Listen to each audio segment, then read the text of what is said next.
Brothers, welcome back to yet another YouTube video. If it's your first time watching, my name is Farhan Rana. I'm a fat loss coach for Muslim men. But let's get right into this video. You clicked on this video for a specific reason, and we're going to be talking about aura. So there's this concept going around, if you're not familiar, about having like aura, or if you do certain things, that's like a plus 100 aura. But it's really just a phenomenon or a trait that's been repackaged in popular terms. So I'm going to break it down for you in terms of how to have actually have infinite aura and where that comes from, and if you're Muslim, how you can really derive that from Islamic sources and not just be like this weird thing that other people are doing. So first of all, let's understand what aura is and my best, or the way I like to think about it, especially as a Muslim. Aura, very simply, is how people perceive you when they first interact with you. And it's important to distinguish between how people first see you versus when they get to know you and all that kind of stuff, because first impressions are a real thing, whether you like to believe it or not. People, how they see you, how they perceive you, how you stand out, your stature, your presence, your facial expression, all of these things go into how people perceive you. And if you don't master this, if you don't become a student of this, you'll always run into the same issues over and over again. You'll run into challenges with business. You'll hop on calls with people and they won't sign up with you, even though everything in your offer is good. They just won't feel that connection with you. Or if you're trying to make friends, you'll try to hang out with a bunch of people, but they won't really call you back or whatever because they feel that they get this awkward, weird vibe from you. Same thing with trying to attract a wife. You'll try to meet some prospects. Same thing. They'll be like kind of like, cool, but like I don't really feel this guy. So we have to understand that getting this down, or at least becoming a student of this, will improve your life in massive ways.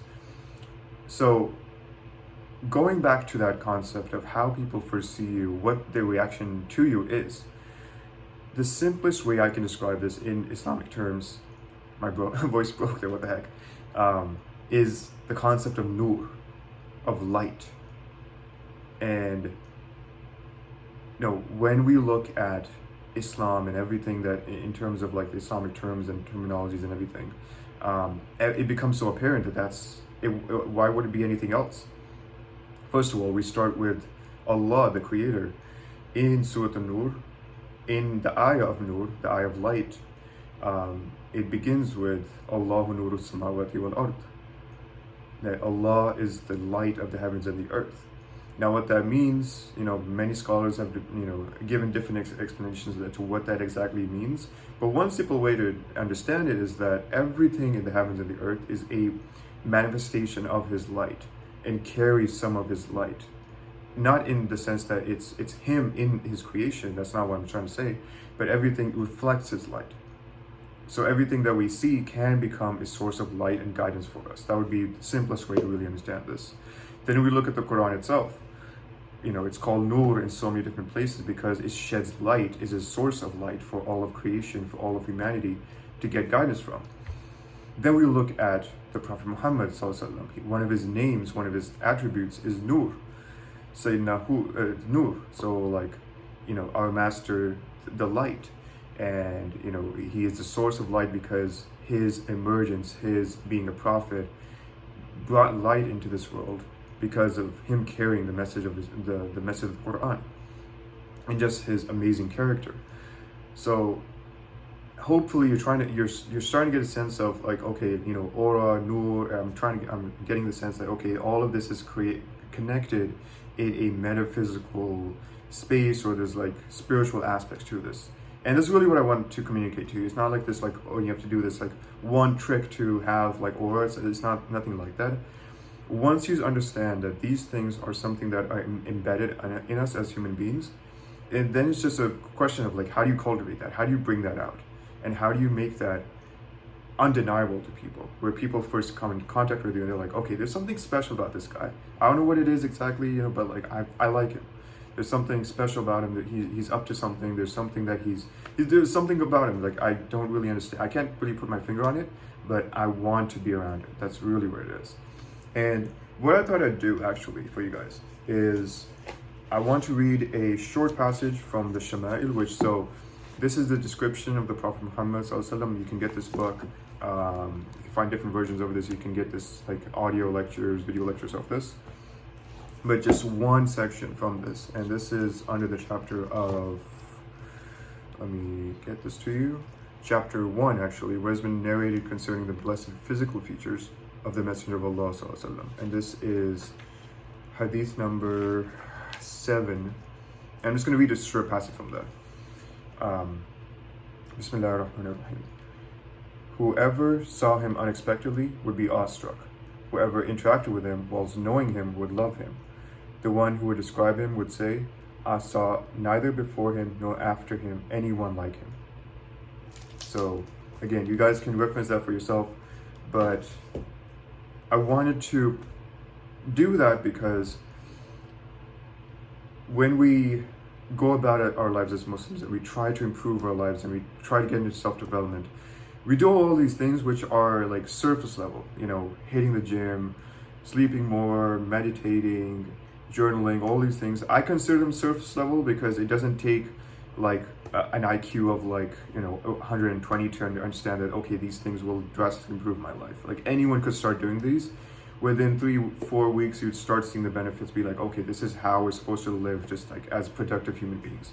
It wouldn't take a genius to figure that out, essentially. But if we want to take this a step further and really understand like, okay, where is the Islamic component of this? And that's why I started this channel in the first place, because I see all these YouTubers and these influencers, they talk about all these things and they have their own spin on it, but no one's really addressing like, okay, this is already in Islam. This has already been there. It's just a matter of us rediscovering these things and gaining a deep connection, a deep attachment to our heritage and to the teachings which they've already existed. So with that example of the Prophet Muhammad Sallallahu Alaihi Wasallam, what I want to emphasize to you is that, yes, you know, he was the best of creation. So obviously he was designed in a way by Allah to really capture people's hearts, because his message, his mission was the most important mission of any human being, to guide people to eternal salvation. Because if that doesn't happen, I mean, like, can we have any standing before Allah? Like, you know, like we're all sinners. So like having him as our guide is the most important duty that anyone can possibly have. So everything about him was engineered to you know, for lack of a better word, for him to carry that message. But I don't want us to stop there and just only have a sense of reverence for him because of who he was, but to us to actually draw lessons from that. How can we bring this, you know, what can we learn from that, essentially? And that's the fact that his heart was the purest of hearts. His concern for people was the absolute most. And, you know, when we look through even more narrations about him, nothing about him was like selfish. He wasn't doing this because he wanted to bring himself up. He didn't need to. But even like there was nothing about him where he was trying to elevate himself because he wanted something out of all of this. Everything he did was with a sincere concern, a sincere, genuine desire for people to change and for people to become true worshippers of Allah. That was his only concern. That's why everything about him was so genuine.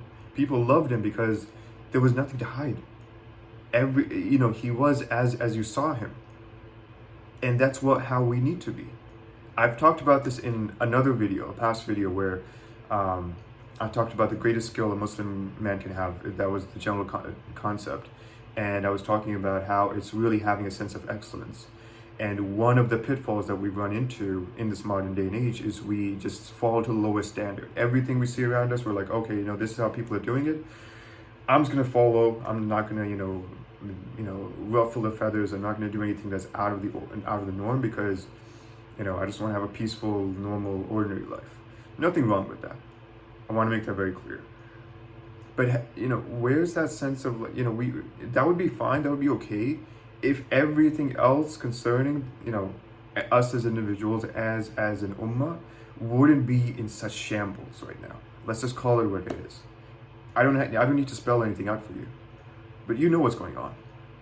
You know how much the Muslims are suffering locally, globally, even on an individual level. There's so many things going on right now, and for us to have this like defeatist, low standard mindset of like, I'm just gonna do the normal, whatever, in the face of like so many difficulties going on, with the resources that you have, I'm going to guess that you're someone probably in a first world country, even if you're in a third world country, you have access to certain resources.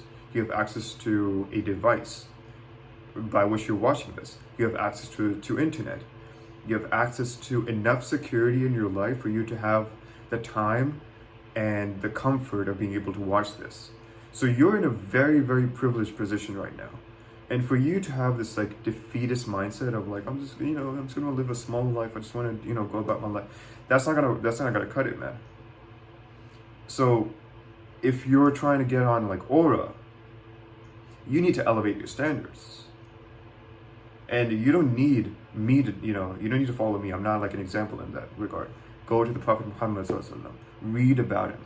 That's one thing that, I was listening to a short like reel on Instagram, and one of the scholars, he was saying that the greatest misfortune that is befalling the Muslims right now, it's not illiteracy, it's not lack of wealth, it's not any resources. That's not the issue. The issue is that we do not have a deep connection to the Prophet Muhammad Sallallahu Alaihi Wasallam. Because if we knew more about him, if we knew truly everything that we could about him, and we followed him as much as we could, and we had a deep sense of love and a sense of like, I am a messenger of the messenger, Sallallahu Alaihi Wasallam, then everything will transform. Because we have the perfect guide. We have the Quran, we have everything, but we're still struggling. We're still like in this weak, cowardly position. And we're suffering for it. We want to click on these YouTube videos of like Aura and all this kind of stuff, but like we've had this stuff forever, guys. It's not breakthrough, groundbreaking like a concept. It's nothing like that. So that's essentially, I could end the video right there, but I want to give you a couple of different things that you could start doing that would really help you develop your aura, or nur as I would call it. First and foremost, obviously, get on your prayers, get on your daily remembrances, your dhikr, because these are the things, these are our spiritual weaponry that we use to fight off demonic forces. That would be a whole different concept. That would be a whole different thing to even talk about. But start there. Start doing the basics. You know what you need to do, 5 daily prayers, to start there, and then build from there. Second of all, I've already talked about this, but learn about the Prophet Muhammad Sallallahu Alaihi Wasallam. Trust me, this will be after your obligatory acts, this will single-handedly be the best thing that you can do to develop your identity as a Muslim and what you can do and what you're capable of, because you're following the best of messengers. You have an example for it. You don't need a red pill influencer to tell you what to do. You have the best example. Thirdly, would be to develop your physicality. And I say this because,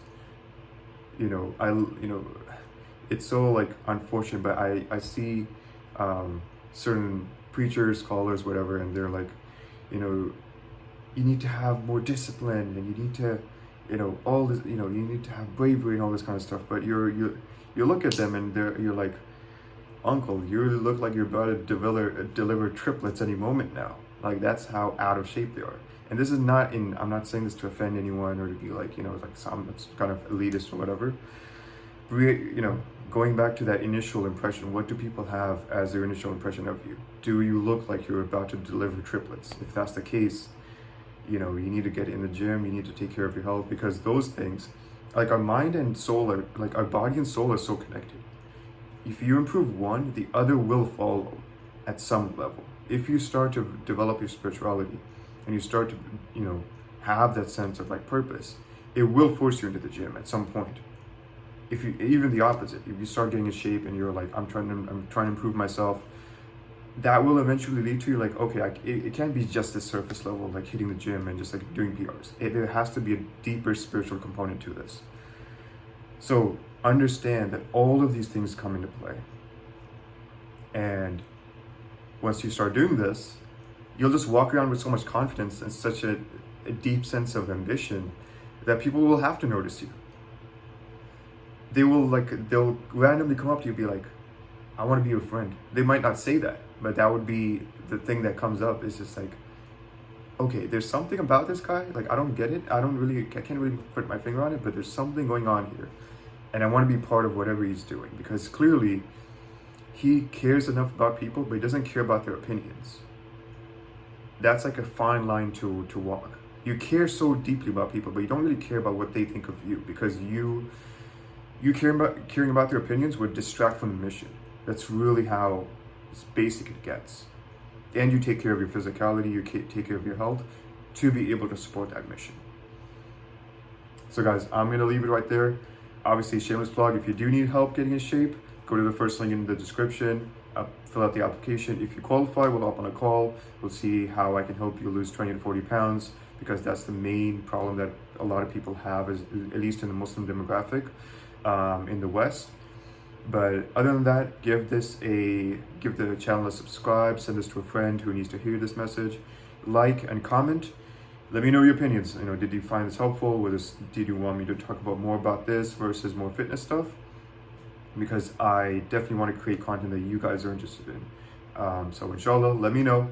But with that being said, I'll talk to you soon, and I'll catch you guys very soon. Assalamu alaikum.